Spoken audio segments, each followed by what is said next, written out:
That's how the story got, that Sissy always loved hats. My mother loved to put them on me, and undoubtedly, I love to wear them. I'm Sissy Brodie, also Sylvia Brodie is my given name, but having lived in Aiken my whole life, I picked up a nickname, needless to say. So I go by Sissy Brodie. I was born right here, September the 18th, 1937. Well, I think anybody who's read the history of Aiken, it reflects about ways that we can keep carrying on the traditions here in Aiken. I think it started back when Lois and I were real young. Back then, for Christmas, you'd get a little wooden table with two little chairs to have a tea party on, and it was always part of our life to have tea parties. I mean, I don't know it didn't matter what station in life you were at. You could always pretend. And we'd make food out of things off the trees and just pretend and have tea parties out underneath the trees. So it goes back a long time. When I got older, I did not see enough being done to our young ladies. Back in the early 60s, I was looking for a project, and I decided one day, I'm gonna start having formal little girls' tea parties.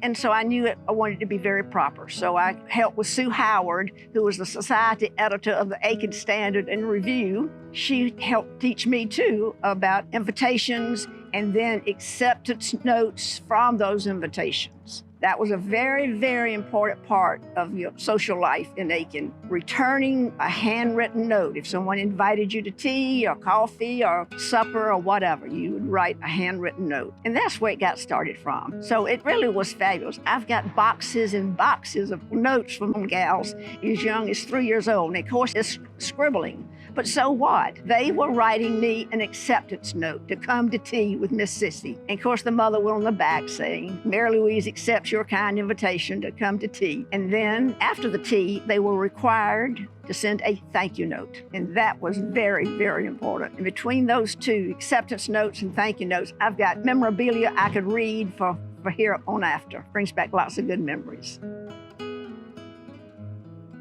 The story goes, as soon as I got home from the hospital, my mother got a bonnet and put it on my head. And that's how the story got, that Sissy always loved hats. My mother loved to put them on me. Undoubtedly, I loved to wear them. And then I established a friendship later on, a lady called Ida Stewart. She happened to be the vice president of Estee Lauder.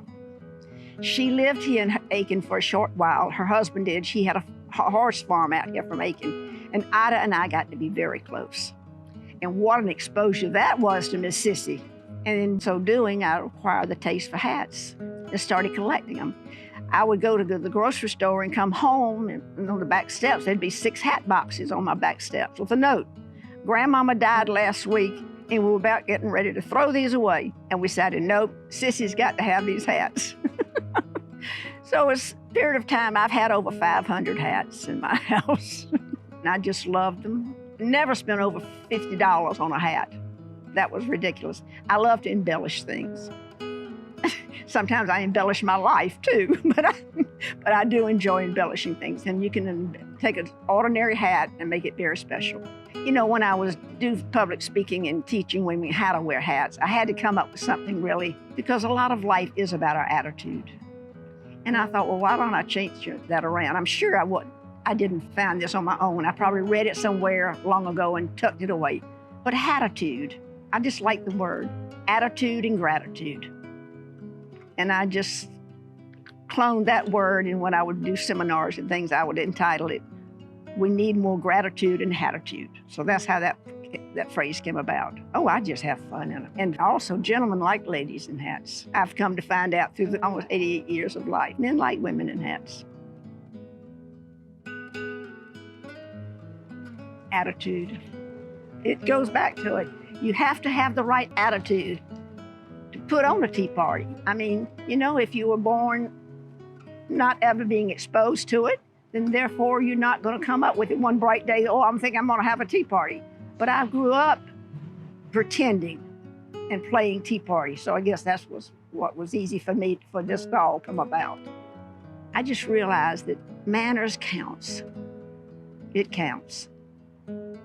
And I hope and pray that if I'm remembered by a lot of things other than my belief in the Lord, that just Southern hospitality and treating others the way you want to be treated, then you've got it. What else is there?